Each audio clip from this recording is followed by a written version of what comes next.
Hey, welcome Bears Banner today. My name is Bernard Muhammad. Today on the broadcast, we got Keith Flournoy, Jay Beasley, and Dr. Quick Alden. How y'all doing? Disgusted. Horrible. Disgusted. Me too. Hey, we was Absolutely texting each disgusted. other near the end of the game, and I had sent out a text and said, unbelievable. Then I said, no, let me retract that. It's believable. We are who we think we are. Yep, you're exactly right. We are who we say we are. Yeah. That's what it is. What they did today says what they are.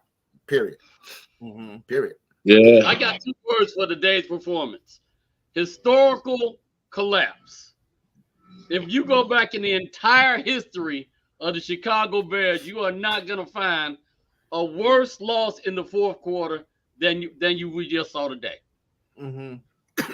You know, it makes me go back to it was the last game that Nagy coached, and I'm gonna steal a quote from a co-host Jay Beasley. At the end of that, in that game, Jay said in the post show, he was like, he went out the way he was supposed to went out. He went out of style, baby. All of the game. He went out of style. This should be really the I bring that up because this should be the seal on the coffin for Flutes, because you pretty much just blew this game as a coach. What you got, Plank? No, he needs to be fired today after that performance. If you think about it, the Bears are slugging it out and they're going back and forth first half. You know, going into halftime, they got like 2 minutes left. He lets them run 75 yards in order to score before halftime. Then they get the ball back in the second half. Immediately, the Bears start handling them. They with more and more interceptions. Then he thought, "Hey, we got it. We within the last 4 minutes, I can do some really good thinking, and let the whole game get away." I mean, that was an epic failure, man. I've never seen anything like that in Pee Wee League. And my thing is, like I said, I think they played a great second half. I mean, a great first half. Outside of that last drive that Detroit had, where they actually it was almost like they let them come down and just score a touchdown, not thinking like, hey, if we let them score a touchdown, they getting the ball back. So it was almost a 2-for-1. I mean, it didn't happen. But my biggest question in this game is the second possession to the last one. That's my biggest thing. How do you take the ball out of Justin Fields' hands?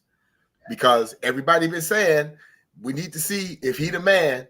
These last 7 games, you up by a score. You get the ball back and you run 2 handoffs up the middle with Justin Herbert. When the Detroit has the line, Detroit has the box stack. I'll text you. I'm like, it's 8 in the box. You got DJ Moore on one side and Mooney on the other side, 1-on-1. All you need to do is get a first down. If you get a first down, that's it. They took 15 seconds off the clock, off the play clock, running the ball 2 times up the middle. Then on third down, it's 3rd and 9. In a crucial situation, you run a pass play for the rookie, Tyler Scott. DJ Moore is your man. You have to get the players involved that that's gonna make a play. Bernard, you text, he was like, did Tyler Scott stop running? It don't even matter. Mm-hmm. That play should have never went to him. You got DJ Moore, Cole Kmet, and Darnell Mooney. I don't understand it. That's the questioning out of this game, out of all the other things. That second possession to the end, I question that. Yeah. That's play calling. That's Luke Gessie. You took the ball out your quarterback's hand, and you can't do that, which lets me know you don't know what you're doing. I'm sorry. The Bears play as I say all the time, they play scared. When they get a lead, they be like, oh my God, we got a lead. So now we got to maintain it. Keep doing what you've been doing. What you're supposed to do in that instance is go back to those first 15 scripted plays that worked in the first quarter. It's the end of the game, and you holding on to a lead. Now you need to go back to those first scripted 15 plays and be like, this actually worked. So let's run this. I mean, you standing there handing the ball off to Herbert right up the middle. And then, Bernard, to go back to you, when you text, you was like, Justin Fields always find a way, some kind of way, where he make a mistake. You're right. But at the same time, now it's 29 seconds on the clock. In the fourth quarter, you got 3 timeouts. What the Lions doing? They peeling their ears back to rush the quarterback. You got a rookie right tackle, and Aiden Hutchinson is in front of him, and you don't give him no help. You don't chip. You don't do nothing. So when it happened, I was like, yep, I'm not surprised, because the Lions' whole thing is like, okay, they got to go the length of the field. They got 2 timeouts in 29 seconds. We peeling our ears back, and we coming after the quarterback. No help for the rookie, who held his own pretty much the entire day. But in a crucial time like that, Aiden Hutchinson is that guy. So you need to put somebody over there to help your rookie right tackle out. It's just bad play calling, man. I still say it's just bad play calling. Yeah. Hey, what you got, quick? Besides the fact that we suck, it's the theory of us, man. And the play you talking about, Jay, I agree and I disagree, because Field started floating that way. If he steps up into the pocket, Wright is supposed to ride that guy out, and he was riding him, but Field started floating that way. All he did was just stick his hand out. So, it's kind of twofold there, but we always find a way to lose the game. The Bears are still young, and they don't know how to win yet. And when you got a coach that has lose in his name, Eberflus, lose, it's the same thing.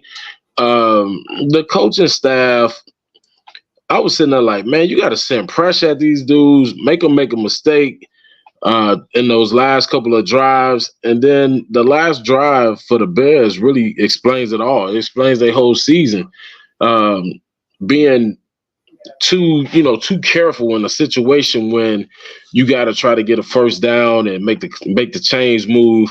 I said the same thing yesterday in the game that I was in. I was sitting there like, man, you got to have that one guy you get the ball to, throwing the ball to Tyler Scott. Like you said, I've been saying this the whole time, and that's part of my frustration with Justin. You go out and you get a Darnell Mooney, and you got a DJ Moore, and you throwing the ball to Tyler Scott, who just fumbled in the first quarter. Who, thank you.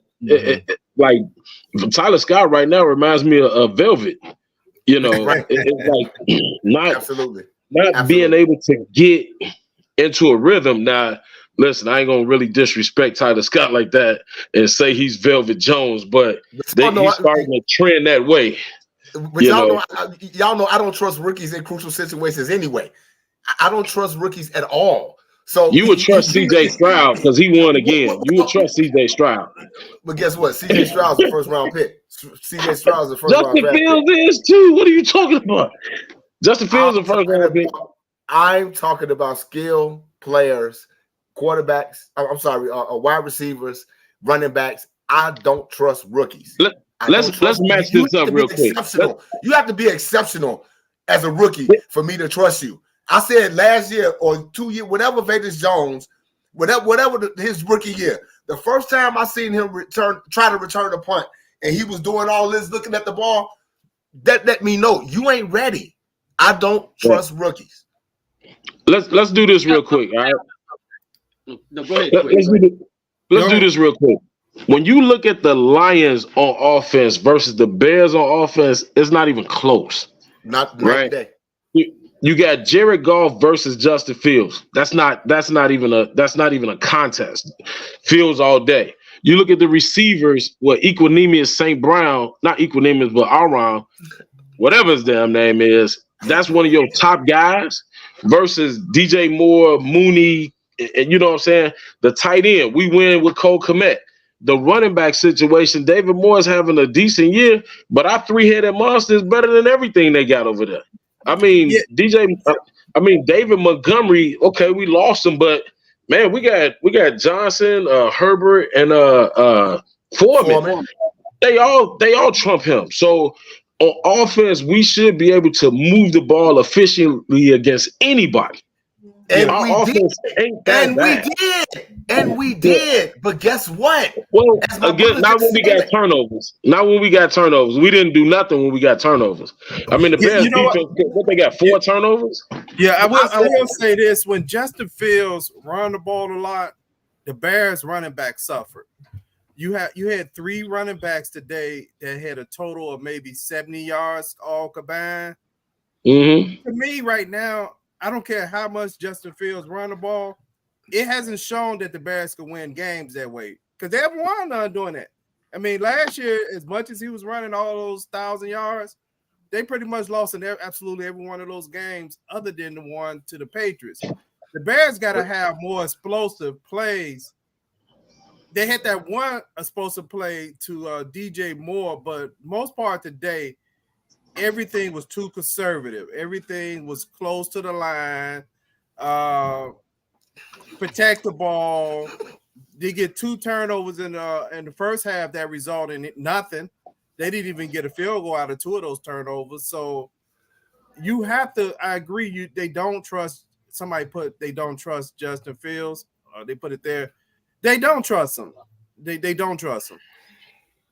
I'm gonna tell you what. There's somebody else that needs to have some of the blame, a large amount of the blame of what we just witnessed today, that nobody really says anything about, and that's the wide receiver coach. There is no way that Velus Jones, Scott, and Mooney all disappear at the same time in the same games consistently. We keep throwing out Darnell Mooney. We got Mooney. If you actually watching the games, Mooney, whoever we saw last year, that's not the same guy we see in today. If you got wide receivers that are running down the field trying to look like they fighting to catch the ball versus just getting their head down and running, both of them balls that were thrown to them, Scott and Mooney, were in their range. All they had to do was keep their head down and keep running. But it was more important for them to look like they were fighting hard to get the ball than it was to really catch the ball. And that comes back to what? That comes back to what? Okay. Yeah, so watching this game, I'm trying to stay focused on, I guess, dissecting this game. I think the Bears' game plan, beginning of the game, appeared to be working. I like to kind of dissect what happened sometimes. It appeared to be working because they was getting turnovers, right? But offensively, the Bears were really just kind of burning time in the first half because you left the first half with still only 14 points. You possessed the ball. You could go back to the Bajans game.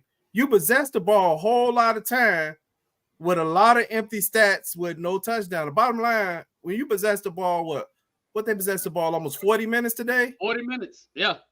Okay. Most of the game, you only had 14 points. You got 6 points in the fourth quarter, and you got another touchdown. I think you got, 2 field goals in the fourth quarter. You possess the ball that much, you got to get more than 26 points. You three field goals in this game. Which is what I told y'all. I was like, a turnover. Okay. You was like, a turnover. I'm like, turnovers don't mean nothing if they don't capitalize on points. Turnovers mean absolutely nothing. Your defense can get 10 interceptions. If you not scoring touchdowns or even kicking field goals, it doesn't matter. Right. But the bottom line is, and Bernard, you was talking about the offense. Luke Getsy, again, y'all know I'm a big thing about marrying plays together. Mm-hmm. You got to marry plays together, and that's not what's happening with him. I just can't understand how DJ Moore. How many targets DJ Moore had today? 8. You think about that number. Yeah.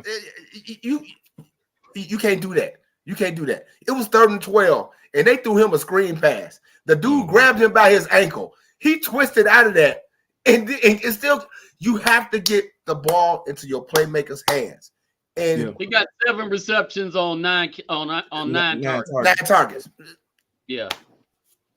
I don't get it. I don't get it. That's play calling, man. That's I still say that's play calling. That's play calling. Yeah. Mooney got 1 reception on 1 target. 1 target. How did you target Darnell Mooney 1 time? Yeah. Oh, I see. Hey, what's up, Deidre? I see Deidre said touchdowns and 100 yards game. Actually, Deidre, none of the running backs of either team had 100 yards. The only body had 100 yards was Justin Fields. Was Justin Fields. So none of the running backs actually got 100 yards. So I don't think the running game for either team really made a big difference in this game. I think what made the difference is who capitalized on the mistakes. They actually capitalized on the Tariq. What's Tariq's last name? Scott. Tyler Scott. Tyler Scott. They capitalized on the Tyler Scott fumble and got points on it. And the Bears did not make the best of those opportunities. And when it counted, they made explosive plays down the stretch. They made big plays on the guy who wants to be paid. So I know sometimes with the fans, we so attached to like players, right, that we get emotional about those players, right? And pay this guy, pay that guy, pay him, and all that. To me, at least I'm gonna go to the first half. The Bears linebackers played their ass off today. Yeah, they did. They came up. They did. Yeah, they played their ass off. And if the offense was able to get those scores, I could realistically say, let's stop with the Roquan nonsense. The Bears got replacements for him because you had 2 linebackers who got interceptions. Hey, their offenses got to score. They got to score when your linebackers are scoring getting turnovers like that. You had Edwards and Edmonds with an interception today. And you had Jack Sanborn with a sack. So correct. You getting production from your linebackers. You getting production from your linebackers. Yeah. The problem with this Bears team is who gets it. I hate to sound like a broken record, but the sad thing about it is you have to stick with what's working, and he doesn't do that. Because I'm not an offensive coordinator and won't claim to be one, but I feel like I know the game. Right. The plays that you run, like I said, the scripted 15 plays that you run in the first quarter and you get success, you go back to those. It might not even be, it may be in the 3rd quarter, maybe even the 4th quarter, but you still got to look like, okay, what was working? What were we getting on 1st and 10? We were getting 6 yards. What was working on second and 4, and we was getting 3 yards? The Bears didn't have the Bears in the first Jackson and Chris, stop it. The Bears in the first half did not go to third. I'm sorry, in the first quarter. They did not go to 3rd down at all. It was 1st down, 2nd down, 1st down. 1st down, 2nd down, 1st down. Where are those plays at in crucial times in the game? And I just don't see it with him. Yeah, I don't see it. Yeah, I don't know what the Bears bread and butter plays. I'm just bringing up some of the comments about the from some of the Facebook watchers and people out there. That's enough. Yeah. You know what? I'm gonna say this probably for the last time. Okay, David Montgomery said he was tired of losing. He didn't want to re-sign with the Bears because they offered him the same contract. The Bears offered him the same contract. So it's not like the Bears did not try to sign David Montgomery. David Montgomery said, and he said it again a few weeks ago, he was tired of losing.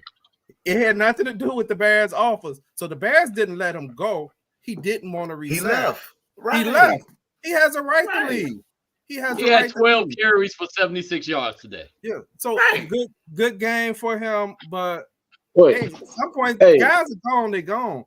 You either a fan or you're not. I mean, hey, we wasn't saying that a few weeks ago when Foreman was running all over people, right? When Foreman was killing them, we wasn't saying that, right? He had a little nick today. But the Bears, looking at the Bears, when you look at the offense, let me go back again. I don't know what the Bears' bread and butter play is. Identity. Yeah, You don't whatever know what their identity is. That's it. Wait a minute. Hey, let's get to this, man. We talking about all of this and all of that. I go on Facebook yesterday and I see all the people from Chicago that didn't travel their ass down to Detroit. And as I've said many a time, whenever you take your monkey black ass down to the city where we are playing in, we always lose. And what is different today? Oh, you probably went to the dang old Motown Museum last night. You probably went over to the stadium or something. You might even caught a Pistons game last night. But this afternoon, when the game started today, you should have known that since you traveled 4 hours, we were gonna damn lose. So it ain't no difference no matter where we in California, we go to New Orleans, we go to Detroit. It don't make a difference. We are going to lose when you decide to gas your car up and take your monkey black ass to wherever we gonna play at. It don't matter. We gonna lose. All right, I'm done. Hey, somebody asked, that's funny, Mike. Somebody asked, what was up with Braxton Jones today? I don't know, because I think something might have happened that the refs didn't see or something, because he gave up a pressure, and they took him out for a play, and he started arguing, I didn't see the guy, I didn't see him. That's what he was saying. Yes, that's what he kept saying. He's like, I couldn't see him. Okay. I don't know what that was about. That's your job to see him, though. Right. Yeah, but hey, listen, we could take a Braxton Jones mistake here and there, but man, at center we suck, dude. I mean, it's like Lucas Patrick, Cody Whitehair, no hair, whatever kind of hair we got. Them guys, we got to make sure next year we go out and get us a center, somebody that's serviceable. Like even when Braxton Jones, he was pissed when they took him out, because you think about it, you got this young guy that's in there that's trying, right? Braxton Jones ain't our problem, right? He the least of our worries. Nope. So at left tackle, you're gonna give up some pressures, you're gonna give up a sack or two, but this guy's in there, he trying. You got to remember, he just came back a couple weeks ago from injury, been out for a while, so he's still trying to get a game shape and everything. I'll take a mistake or two from Braxton Jones right now, because I know he out there trying to play. Now, what I did see, I thought Nate Davis didn't look good today. What's that, Jay? No, I was just saying, my brother said maybe he lost the contact. That's what I was thinking. I was like, do we wear contacts? Maybe he lost the contact. Because his whole thing was that I can't see. I couldn't see him. So I don't know. Right. So maybe he do wear contacts. But you say Nate Jones. What you say about Nate Jones? Oh, I'm sorry, Nate Davis. I thought he had a rough game today. Another one?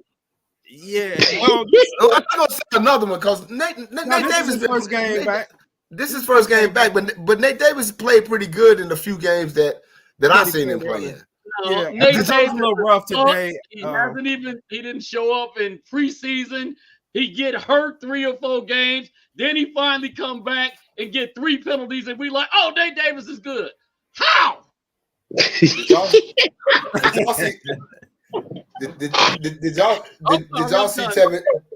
Tevin Jenkins chase down somebody on the sideline though and made a tackle? I meant to text y'all about it, but the game was going. Man, you gotta love that kid, dude. Man, Tevin Jenkins is a stud, man. Tevin Jenkins is a stud. I like Jenkins playing next to right. I like Jenkins playing next to right. Yeah, I do too. I knew they was gonna change that. I knew they was gonna change it, because Nate Davis only plays the right side. But I actually let him go play with himself on the right side. You know, he ain't really doing nothing. He only plays one side. He's a 3 years, $30 million. They can only play on one side of the field. How? 3 years. 3 years, $30 million. 3 years, $30 million. You play wide receiver on the left, on the right. You played the slot. You played tight end. You get into motion. You played tailback. Sometimes you were quarterback. So how do we get a professional guy? You gotta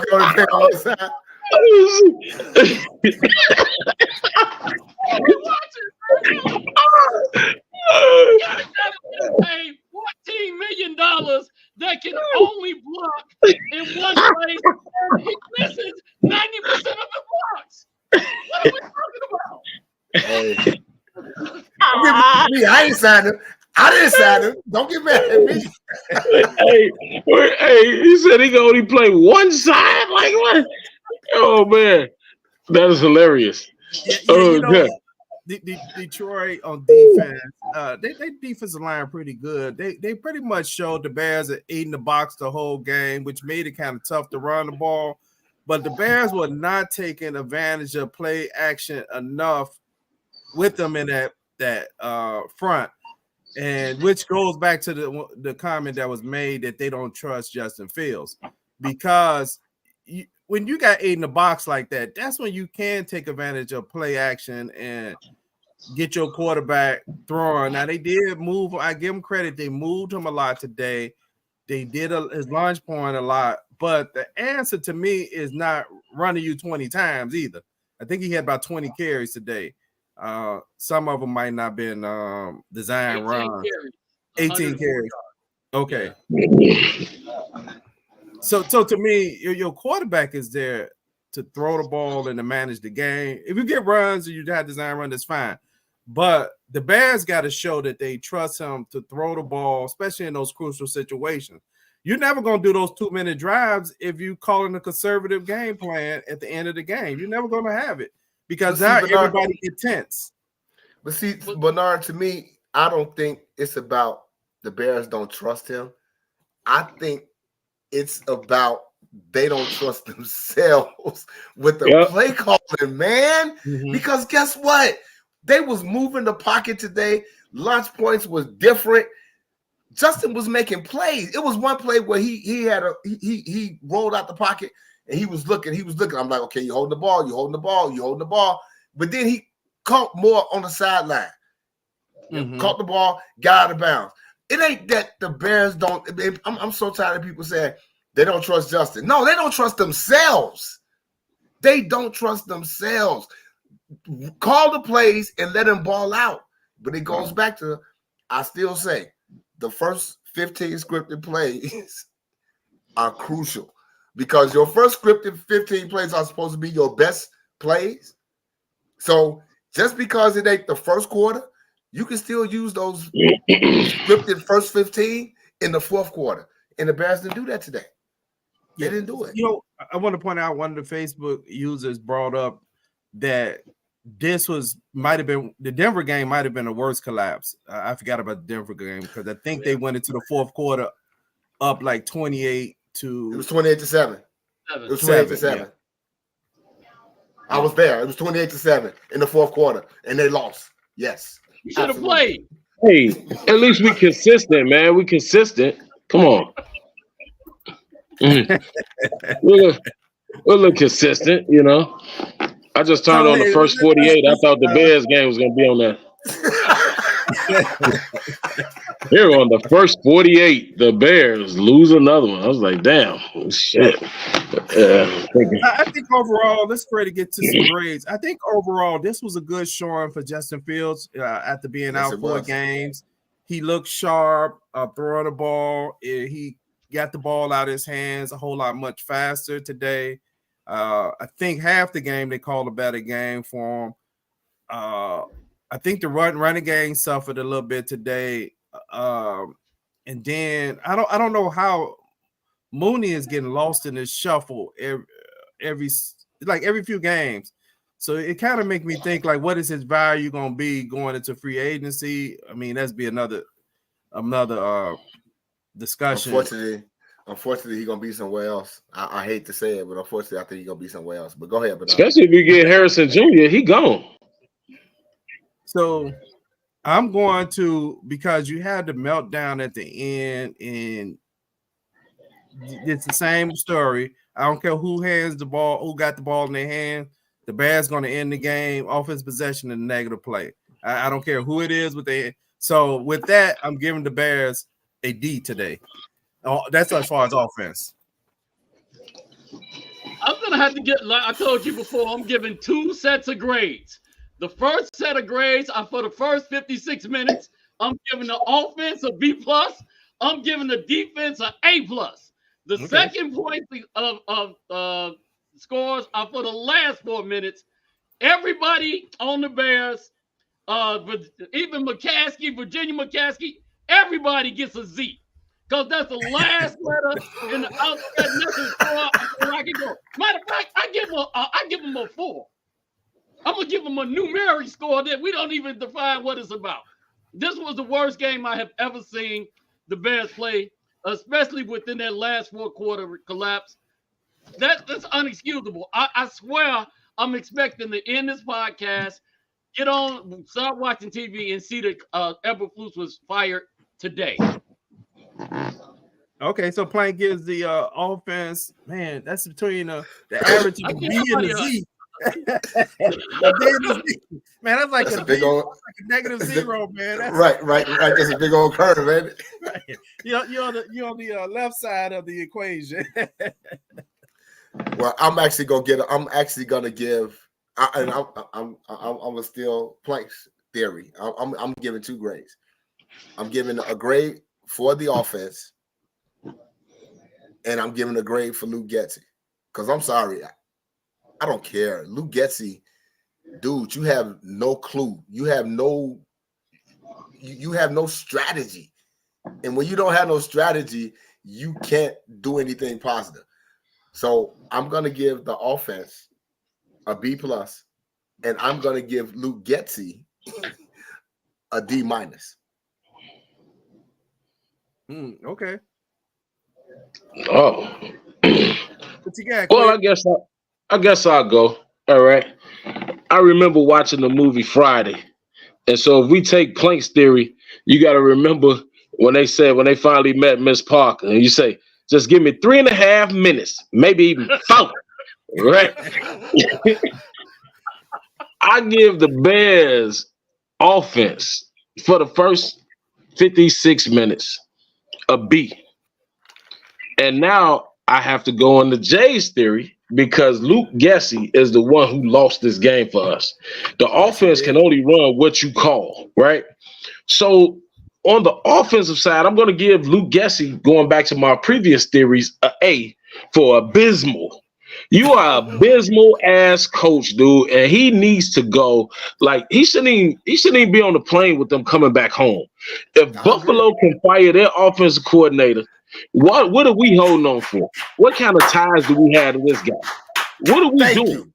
Buffalo fired their offensive coordinator. Like in the middle of the season, like we just gonna figure it out. We're gonna go a whole different route. And we still hold on to this high school quarterback, dude, that's sitting up here making plays, coming off of John Madden 12, trying to figure out some plays, man. Like, that don't make no damn sense to me. All right, I'm sorry. I'm fired up today, man. Because this dude, I appreciate that. Because you are exactly right. I mean, like we 2-8 now, right? No, 3-8. Oh, 3-8. We're 3-8. And so Buffalo has a way better record than us, and they like, you know what? We're gonna scrap this right here. We're gonna stop this right here. Right. We done. We done. You know what? In a relationship, it's not you, it's me. You know, Buffalo has been to multiple playoff games, and if they can fire their offensive coordinator, why can't we? Yeah, we not even as good as them. So if they can fire theirs, why can't we fire ours? Let anybody call the plays at this point. I mean, we got what, 6 games left? Let the quarterback coach call the plays now. Yeah, because this is ridiculous. You got a quarterback coach. You probably got a passing coordinator. Somebody, anybody. You know what? That person makes a difference. I would say this, your coach, on how your relationship with your coach as far as a quarterback. Geno Smith said this year he contributes a lot of his success in Seattle was the fact that I can't think of what's the name of their coach name. Pete Carroll. Pete Carroll, when he got there, he was so down on his career.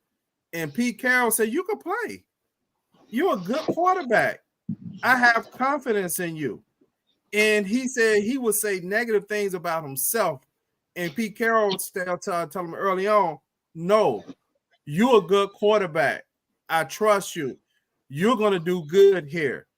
that made a difference in Geno Smith. Of course, there was other things that they probably put in place to help Geno Smith. But when your coach has confidence in you, I'm sure it affects that individual. That's why you had to get rid of coaches like Getsy, right? Because I don't think he's a positive influence on Fields either. And sometimes it's time to move on, let them find, somebody else, right? That's the relationship that once you get out of it, you're like, man, why was I so stupid being in that relationship that long? Right. right. That's exactly what it is. Like, man, I should have got rid of this a long time ago. Right. You're exactly right. Because this right here, it's just not working. It's just not working. And then I'm at it. What is Getsy's claim to fame? That he had at Green Bay when Aaron Rodgers was there, and he saw how Aaron Rodgers play. So did I. I watched it on TV. That don't mean I'm qualified to coach Aaron Rodgers. I can't take credit for whatever he did. This is ridiculous, man. I'm sorry. Go ahead. I'm gonna be quiet. Hey, let's move to the defense. The defense is gonna be a tale of, you know what? I'm gonna say this is where it's the coaching failed them by getting conservative and going into prevent too early in the fourth quarter. And also, I'm going to, this is where I'm gonna blame the offense a little bit. Those 3 and outs start counting at the end of the game. Yes, they start counting. When you have a possession on offense that only lasts 15 seconds, Jay, in the end of the game. I know that's coaching, play calling, understand offense, right? Now your defense literally sat down in real time, maybe 88 seconds, because it was 15 seconds of possessions. They barely even sat down and they was back out there again. So that makes a difference too. Your offense has to be able to allow your defense to rest. But defensively, going into the fourth quarter, I would give them an A. But the fourth quarter was an F for them because they still surrendered all those points. And you start missing tackles at the end and stuff like that. And the choke was on. Players started getting tight. And there was a sack that should have been had. He missed it. So if I combine the grades, they got a C on defense today. Who else got a defensive grade? I'm sorry, Bernard. My defense just gave up 2 scores within the last 3 minutes of the game. And if we count the first half, they also gave up a score within the last 2 minutes of the game. Mm-hmm. So a defense that can't hold a nosebleed at the crucial time is never going to get a passing grade from me. It's like we don't know the difference between sick 'em and come here. When the defense is out there playing, most of the game, we out there, we like, hey, our DBs, they right up in the receiver's face. They like, you ain't getting nothing. I'm not giving up 1 inch. Then we get to the fourth quarter and they say, hey, why don't you play 35 yards off the receiver and see it's ridiculous. The defense gets an F. The defensive coach gets an F. The defensive coordinator that they fired as well. Hold it. What? The defensive coach is the coach. We got 3 interceptions. I'm giving F an F as a defensive coordinator. I'm giving him an F as the head coach. I'm giving him an F as the strategic planner. I'm giving him an F as a husband. I'm giving him an F as a after the day, he gets a failure point in his life.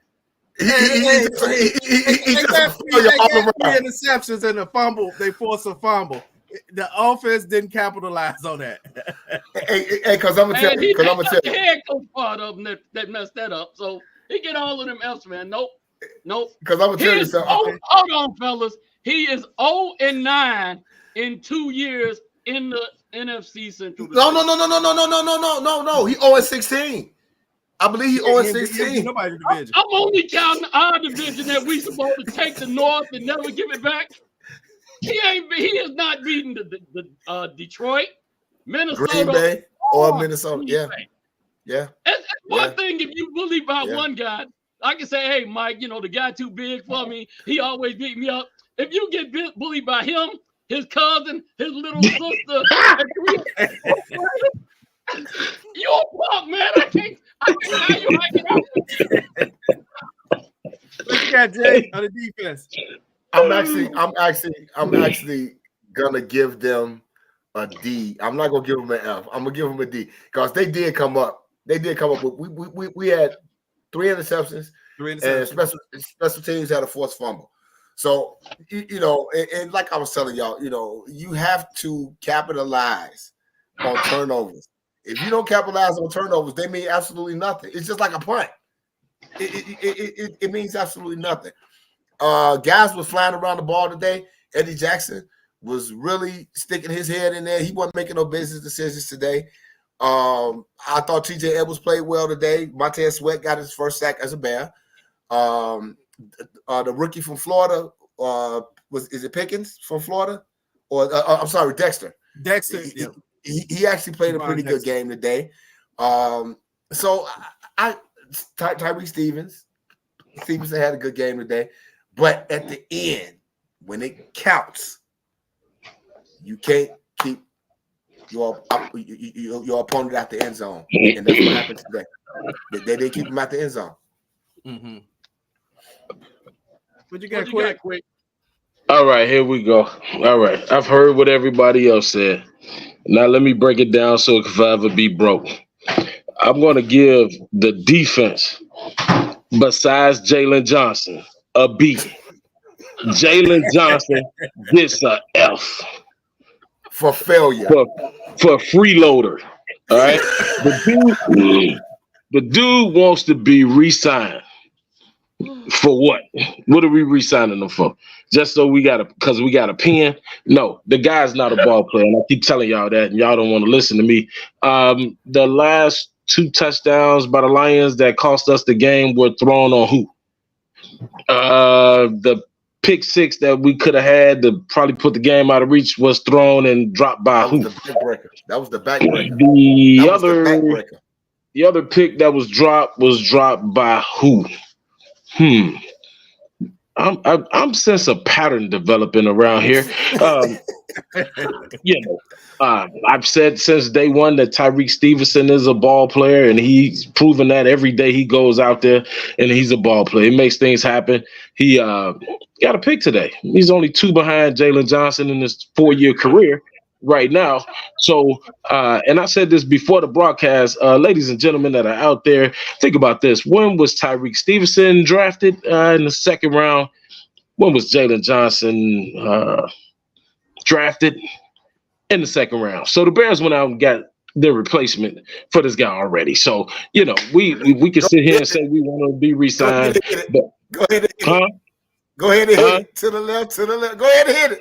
Irreplaceable. To the left. Everything you own in the box to the left.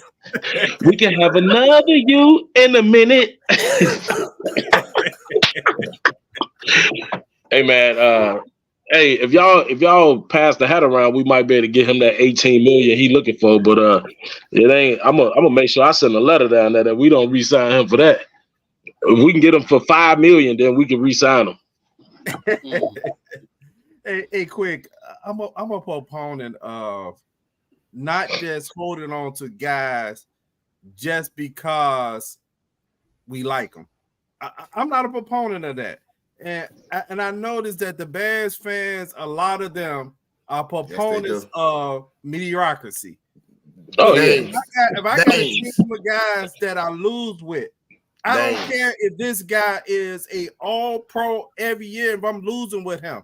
And now he done got old and I'm still losing with him. Guess what? I've never won with him. I'm talking not him in particular. I want, like what's he said? I want winners. I want winners.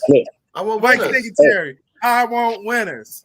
That's what I want. I want winners. I don't want losers. I don't want people on my team just because I like them I'm keeping them, and I'm losing. I'm not going to overpay for losers. Not that the players are loser, but I want to pay for winning players. Sometimes you get players that they lost so much, they are part of your losing culture. And it doesn't mean if they get into another environment, they won't do well. They probably will do well. But losing breeds a culture like winning breeds a culture. So you could see players who are used to losing, they start choking on the sideline. They start getting that uh-oh moment. You can see it, man, and you can see that, man. If Air had a finger, you can see that going around their throat. So hey. Well, that's why I say what Ditka said to them. When Mike Ditka became coach, he went up there, and I don't say a whole lot of stuff about Ditka because he got his own problems. But he said, a lot of y'all, I want to tell everybody on the team this. Number one, we are going to get so much better. We are really going to bring something to this team. Number two, most of you won't be on the team when we do that. So he was able to recognize all of these guys that were on the team that didn't live up to snuff, that wasn't going to be productive, that you couldn't use in order to make the team get better. You needed to get rid of them. We keep falling in love with these guys because we drafted them, because we didn't see them in our colors. It don't matter how bad they play. Bayless Jones should never step on an NFL field again. At least not for us, at least. At least not for us. So there's a lot of players that are on the Bears, are previously on the Bears, that for whatever reason aren't good anymore. I heard somebody talking about getting Akeem Hicks and letting him come back to the Bears again. I said, I can't even believe people are coming up with this. So at some point, then, you gotta let these guys go. And then, at some point, the way I feel right now, this whole coaching staff needs to be fired, because what's happened with this coaching staff is they have cultivated a losing culture. I mean, this staff has won three. We won 3 games this year? We won how many last year? 3.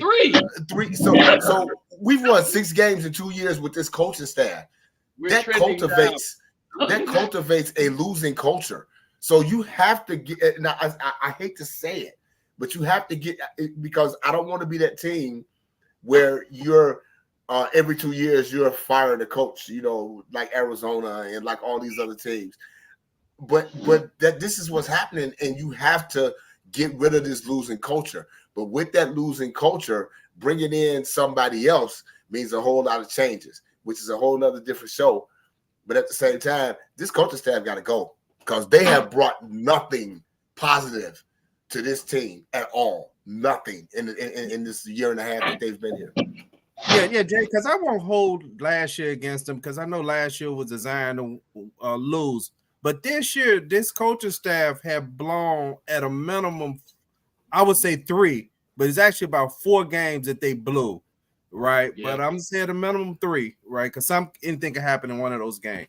So in reality, your team was in a position to win 4 games at the end of the game that you lost, and one of the worst ones was today, and the other one was the Denver game. And even in the Vikings game, that was a blown game. I want to say Tyson Bagent came off the bench when Justin Fields got injured, and he fumbled the ball, and they picked it up and ran it in for a scoop 6, and the Bears ended up losing the game 19-13 because the Bears was losing that game. The Bears was winning 13-12 with 2 minutes left in that game. So in that sense, this coaching staff finds a way to lose games constantly down the stretch. And it doesn't matter. There's no league safe. Kind of like those Halloween movies. You can't hide in the closet for Michael Myers. Nobody can safe. No lead is safe. Can I ask y'all something? Over the last, I would say 5 years, has it ever been a feeling where the Bears got a chance to win? It's almost like watching the San Diego Chargers in the late window on a Sunday, where the Bears got a chance to win. Are y'all ever confident that, like, we're going to go down, we're going to get a field goal range? In the last 5 years, have y'all ever felt like that? That if we got the ball last, we're going to score to win the game. A game-winning drive. I don't even know what that is in Chicago. Yeah, I never. You know what? I haven't felt we're gonna get that. Jay, to be honest, I thought we was gonna find a way to miss that last field goal. To be honest, I was like, man, they about to mess up this field goal, and I swear, Tyler Scott, right? I keep messing his name up. I want to swear he did not fair catch that that ball. I thought that's what they was initially into discussion about, because Detroit coach pointed out when he caught that ball that he didn't think he fair catch that ball. And that was Roshan Johnson. Yeah. You talking about that was Roshan Johnson. When you texted, I was like, I stopped my TV and rewound it back. Like, did he actually fair catch? And to me, it looked like he didn't. But they actually gave it to him. But it looked like he didn't fair catch that ball. So something like that, right? That's a mistake down the stretch, because if they had actually called that, right, you would have been down where he they would have moved. What would they did on that quick? What would have been that play? Because I believe it would have been half the distance to the goal. Nobody touched him anyway, so it was like a nobody touched him. Yeah, he gave himself up, so we still gonna get the ball out of the 25. So if not, he could have got up and ran. But once he was down and just gave himself up inside, then I mean we're good. But I guess that's why they didn't call nothing, because but he could have got hit on that play, you know, because they did. The Bears remind me of when I would take my students to karate tournaments, and they would get out there. You had some little kid, 8 years old, his first little time competing, and they fight against other kids. And sometimes my kid would hit the other kid in the head. You got headgear on, whatever. The other kids started hollering, screaming, crying, holding his head, saying, "Look, he hit me in the head." And I would look at the whole thing and say, you didn't went to learn how to defend yourself, and you letting everybody know you just got hit in the head when you were supposed to be protected. Who is your instructor? Because you worried about winning a trophy or looking good or getting a penalty versus being able to protect yourself on the street. This is ridiculous. So the Bears are the same guys right now. They're trying to get the call. They're trying to get the penalty. They go in a boxing class, and they surprised when they get punched in the face in a boxing match. That's hard. That's half of what you do. So it's pretty ridiculous at this point. Okay. Yeah. Hey, going back to what you were talking about Talib, for real, you are exactly right. When you see an 8-man front and there's a running play call, you have to audible. That's all I was saying. That's all I was telling y'all on that second possession to the last one. They had 8 men stacked in the box. You had DJ Moore on one side and Darnell Mooney on the other side. I can't understand how, and I don't know if he's allowed to kill a play and call an audible, but you have to audible out of that. That's when they ran those 2 plays right up the middle, and they got 1 yard on 2 plays. Yeah. So DJ, I agree with you. That's why sometimes when you point out stuff like this, man, people are so sensitive to anything they think you're saying negative about Justin Fields that they just freak out and call you a Justin Fields hater. Not saying he lost the game, but those are simple plays. What Talil said, being able to audible out, like Jay said, I don't know if he can, but if he can, that's when the quarterback does have to recognize to audible out in plays like that when they have 8-man fronts, especially down the stretch of a game. You just sometimes can't run the play that's called because the defense might have called the right play to stop it. You know, what you got, Quick? No, I was just saying, going back to what you was talking about the guys that, you know, Bears fans fall in love with. I don't look at it from a personal standpoint. I look at it from a business expenditure, right? If I can get the same production from a guy for less money, or in the case of a couple things we've done and gotten 2 guys for one, you know, everybody was talking about the Claypool trade was a bad trade. It ended up being a bad trade, but then again, by us having these 2 number 1 picks, what's probably going to happen is that we're going to service the first number one pick and maybe trade the second one to get more picks in the end, because we could still probably get another first round pick and a second round pick to add and make 3 players out of 2 picks.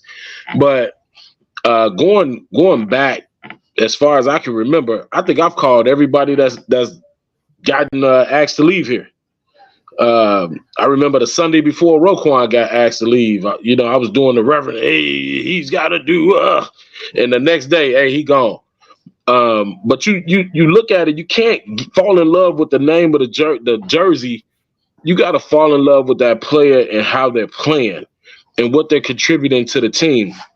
You made absolutely all the sense in the world when you say, hey, some of these guys have contributed to this losing culture. They have not contributed to do anything for us to win ball games. And that's why I be so hard on guys like Roquan and like Jalen Johnson. There's no separation. When I'm watching the film, because I'll go back and watch the film on the game, and I'm like, average. And then as I talked about Tyree Stevens, he's just jumping out the film. So I can fall in love with a Tyree Stevens, but I can't fall in love with a Jalen Johnson. It's just like whatever he does that's not 100, I just be like, this dude want 18 million. Are you for real? Anybody can make plays. Average Anybody can make plays on a losing team that ain't. It's just average. It's just average. You should be jumping off the field. Roquan made a whole lot of tackles on a losing team. So that doesn't make him more valuable than anybody else. That's just my opinion. Right. But look at what we got now. We got the number 1 tackler in the NFL now. With interceptions, with forced fumbles, with more defensive production than just tackles, right? And that was one of the things that Flus was talking about with him. He was saying, man, he doesn't do the intangibles as far as getting turnovers and creating turnovers. Now you look at TJ Edwards, this dude got all the tackles. He's got interceptions, forced fumble recoveries, and things of that nature. He doesn't just boom out you on the film, but he's always around, right? He's always around the play. He's always around the play. And we got him for almost, 8 or 9 million less? Yeah. That's a win. See, quick, I think what happened with players, I know we're trying to get too far into this, but we look at to where they're playing at now, and then we try to extrapolate that situation they're in now to our situation. That we already saw that, picture. We already saw these set of players playing together, not barely winning 8 games back to back, right? How many times we gonna keep watching 8-8, 8-9, 7-10? How long we gonna keep watching that? We watched. And we're happy with that. We watched that back to back with Khalil Mack, Roquan Smith, Robert Quinn, Hicks, right? And whoever the quarterback was before that. Then we watched the same thing with Justin Fields his rookie year. How many times were we gonna keep watching 8-8 and 8-9 and hope that one day that's gonna improve? That's why I agree with the polls by comments saying let's just start over. Now I don't know if he'll be around when it turns around. I have no idea, but I think he put the Bears in the right position to win. And they're in a position, like Mike just pointed out, where you got 2 number 1 draft picks next year that may make a difference in your future. And I know as painful it is to watch this year and last year, hopefully you'll see the signs of that next year. And hopefully they do the right things and get rid of these bombs at coaches. Yeah, that's what's holding us back now. Who? That's definitely what's holding us back. That's what's holding us back now. I mean, you changed the roster. You change the roster. You change kind of because you see glimpse of what we can be, but we don't see that being managed and being coached up. And so that's the disheartening part, because you see glimpses of the Bears come out the first drive like, man, they take the ball straight down the field, and you're like, ooh, this is gonna be a good one, right? And then later on you're like, man, what is going on? Like, why we why we can't move the ball? What happened to this play that we got 30 yards on and all of that? So it's like we don't come back to the things that are working. We don't exploit the defense's weaknesses and things of that nature. And it's just like what are we doing? Yeah. Which is what I said. I'm like, just because those are the first 15 scripted plays. Oh, the Jay talking? Okay, we lost your picture. Yeah. Don't mean just because the first scripted 15 plays worked, it doesn't mean you can't call them in the fourth quarter. If they work, they work. That don't mean you can't call them in the third quarter. If your first 15 scripted plays, which is what the Bears did today, they marched right down the field, 75 yards, scored a touchdown. Okay, where are those scripted plays at? Run those again. Marry these plays to each other. And that's what I've been saying when Nagy was calling plays. I was like, you just calling stuff out the air. You got to marry plays together, man. And these offensive coordinators for the Bears the last couple of years, I just haven't seen that. Yeah. You know, Jay, I'm kind of caught between what the Bears should do going forward, about the rest of this season. I'm really more for the Bears firing Flukes right now. And today. Today. And whoever they can find to manage run this team the last couple of games, I don't know who it is. I think for consistency, it may have to still be Gessie as far as offense coordinator, if not the quarterback coach calling the plays. But I'm just saying, as far as the top man, I'm for Flukes being fired today. You don't necessarily have to fire Gessie today because I really still want to keep evaluating Justin Fields using the same parameters. I don't want to interfere with his plan or any different person in his ear. I'm kind of leaning that way. I'd rather let last few games with the same ear. I don't know. But see what's happened is now, you want to fire Flukes. Okay, now who's gonna call your defense? Because now he's your head coach and your defense coordinator. You know what I'm saying? So the Bears have put themselves in a pickle. That's why he did that. That's why he did that. Which is why I say, okay, since we can't fire Flukes, we can, but he's the head coach and the defensive coordinator. So let's not fire him. Let's get rid of Gessie. I want somebody that's going to coach Justin Fields in a position to be able in order for him to be successful. That's what I want. And Gessie just does not do that. It looks good in the beginning, and then all of a sudden it just disappears. And it's almost like I'm a first half coach, and then I'm gonna put my blinders on, and whatever I did in the first half, I'm not calling it in the second half. That's what Gessie is, and I just don't understand it. And when you got a mentality like that as an offensive coordinator, I don't need you on my side. That's because the defense get used to the flow of the game, right? So so the scripted plays, they already laid them out. So after a while, the defense get used to the flow of the game, Gessie, the way he's calling it. So by the time you get to halftime, the fourth quarter, the offensive production it's gonna fall off. That's which is why one of those things like they defense coordinator, Detroit, former defensive back. No, that's Glenn, Aaron Glenn. Aaron Glenn, he was a mile ahead of Gessie. By the time that fourth quarter came, he was a mile ahead of him because he was like, okay, this is what you finna do. I'm finna stack 8 in the box. He was a mile ahead of him. And when you got a defensive coordinator a mile ahead of you as an offense, you need to do something different. And that's what they didn't do. When they stacked that box on their second to last possession, there is no way on first and second down you shouldn't have been throwing that ball to DJ Moore, Cole Kmet, or Darnell Mooney. Because now what you do is you run the ball 2 times up the middle with Herbert. So it's first down. Now it's second down. First and 9, second and 9. Now it's third and 9. So guess what? Now you gotta throw the ball. So now they know you throwing the ball. So instead of stacking the box at 8, now they're gonna come out in the zone.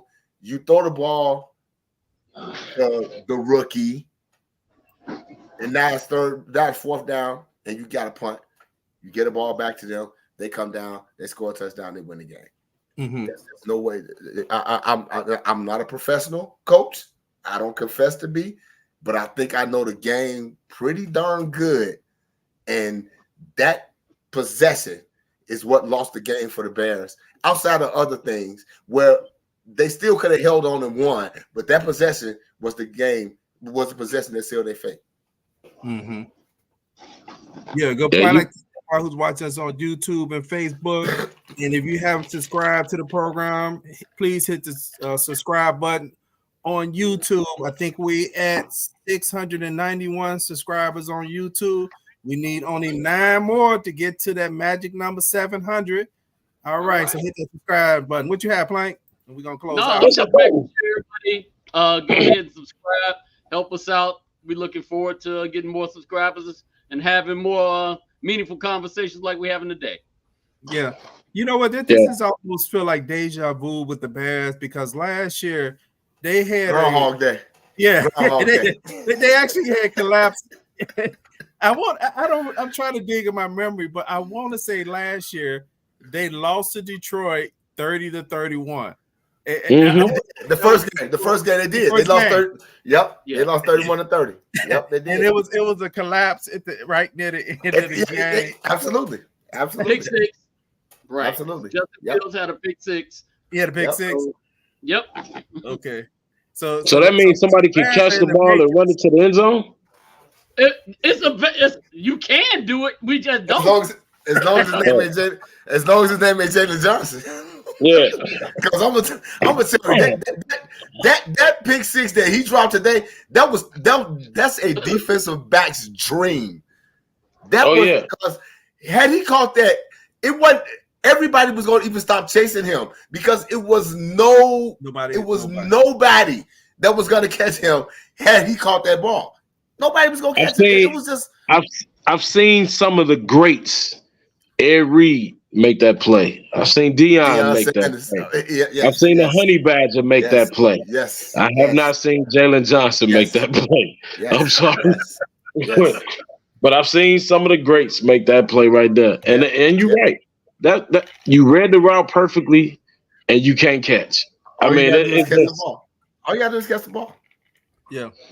So that's why I said the Bears D-line play. You can see the line improvement on the Bears D-line, because that interception by Tremaine Edmonds, that was actually a tip pass. A deflected pass. Yeah, it was deflected by Dexter deflected that pass at the line of scrimmage, and early in that game, they really was getting after Goff, right? They was kind of making his life uncomfortable. Those wasn't just interceptions. He was kind of more like, let me just get this ball out of my hand. But you got to be able to call a whole game, and also you got to be able to bring in somebody who got a little speed occasionally on the line, because sometimes I notice when the quarterback scramble on the Bears, their interior look really slow.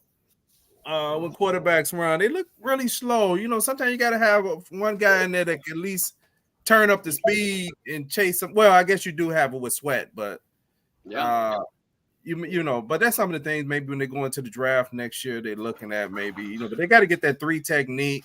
But I do think his name, you just said his name. Dexter. I think Dexter's gonna be a keeper. Yeah. Y'all got anything else today before we close this out, going into Thanksgiving with another loss? Happy Thanksgiving, y'all. That's all I can say. Do I have to watch Detroit play on Thanksgiving again? It's tradition, man. Look at it. I'm a chip for Detroit on Thanksgiving because they can beat the Packers. Well, and that's the thing. They playing the Packers. But my whole thing is on Thanksgiving, I just want to watch football. I ain't got to root for nobody. I just want to watch football, because I can't root for the Packers, of course, and I ain't going to root for Detroit. So I'll be just having the TV on. I root for any team that's playing the Packers, so that's my second favorite team. Right. Who do we play this week? We didn't play nobody today. Yeah, we did. We lost the game today. We got Minnesota Monday night. Prime time, baby. Prime time. Not again. Yeah, again. Prime time. It's Freddie Krueger. And the sad thing about that is, nightmare keeps going over, man. And the sad thing about that is, Joshua Dobbs been playing his butt off. So it's gonna be interesting to see how that tale is gonna unfold. Yeah, because with him, as good as he been playing, but I know the Bears ain't gonna do it. He fumbles a lot. You got to be able to get that ball out of his hand, because I want to say with the limited time he played this year, he lead the league in fumbles. But it doesn't matter if you don't do nothing with the fumbles, right? Doesn't matter. Turnovers don't matter if you don't score points. I've been saying that all day today. It don't matter. Turnovers. Yeah. We got 3 turnovers. It don't matter. If you don't score points, it don't matter. No, we got 4 turnovers. We got 4. We got 4 turnovers. We had 3 interceptions and a fumble. We can't. It doesn't matter. Yeah. And that was what we have been saying that we haven't been getting. We haven't been getting turnovers. Yeah, we're like, man, our defense ain't been giving us turnovers. And the past couple of weeks, they've been giving us turnovers, and we just can't score the ball. The only thing that I feel bad about is that there's somebody out there right now talking about, man, if Tyson Bagent would have been in the game, we would have won the game. Quick, you know what? I tried to control myself. I got so mad when the camera shifted to the sideline and Tyson Bagent was standing there with his helmet on, and Nathan Peterman is the one listening to the play. I'm like, okay, you the 3rd string quarterback. Why you listening to you the emergency quarterback? Right. Why you listening to the play? Tyson Bagent had his helmet on, and I'm just like, okay, why is Fox even doing this? But that's a whole nother thing. Know why. Yeah. I get it. You know what? I do want to say this, so that reminds me of something. Why every time Velus Jones is inactive, he always standing behind Flus? Cause what did I tell you? He got those pictures of Virginia. And he just reminded him, like, hey, if you cut me, right, what's gonna happen, right? You know what's gonna happen. I'm gonna show these pictures. Right.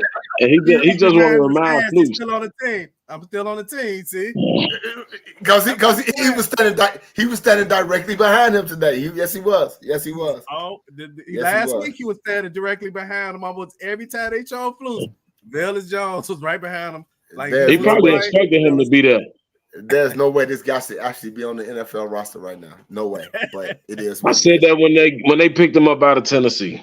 Yeah, I said that. Yeah, you did. The guy's 79 years old, man. Where we need that guy, man? Shit, him and Joe Biden are the same age. What the hell? Why we got this dude on the team, man? Velus Jones, man. Come on. What is this? Velvet? Suspected red velvet. Yeah.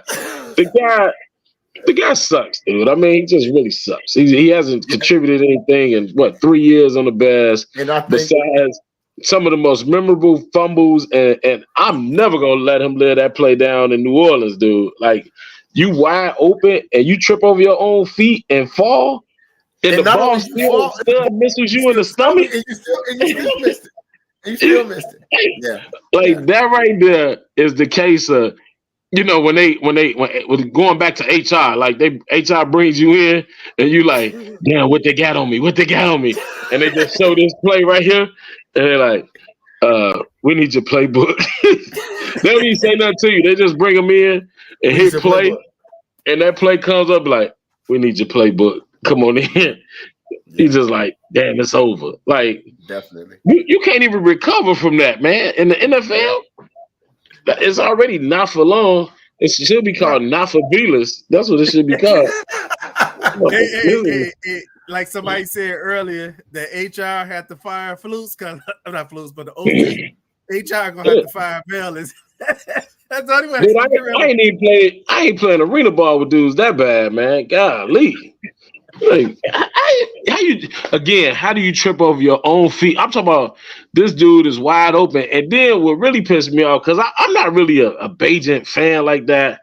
I want Fields to do well, but I think him doing well may not be here. in the end. Yeah, me But- too. Unfortunately, But somebody came back.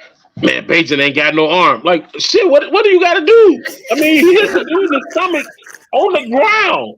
Like you couldn't even do that in target practice, right? right. What, like, no matter what you do, you gonna lose with Bears fans, man. It don't even matter. I mean, you hit a dude in the stomach that's tripping and falling down, and the ball hits him in the stomach, and they like, Bajan ain't got no arm. Like, dude, that was a 50-yard bomb that. I don't even know, man. It's just terrible. Hey, thank everybody for tuning in. We'll see you this week. We may do a live show for the pregame, but we'll talk about it. All right, peace. Peace.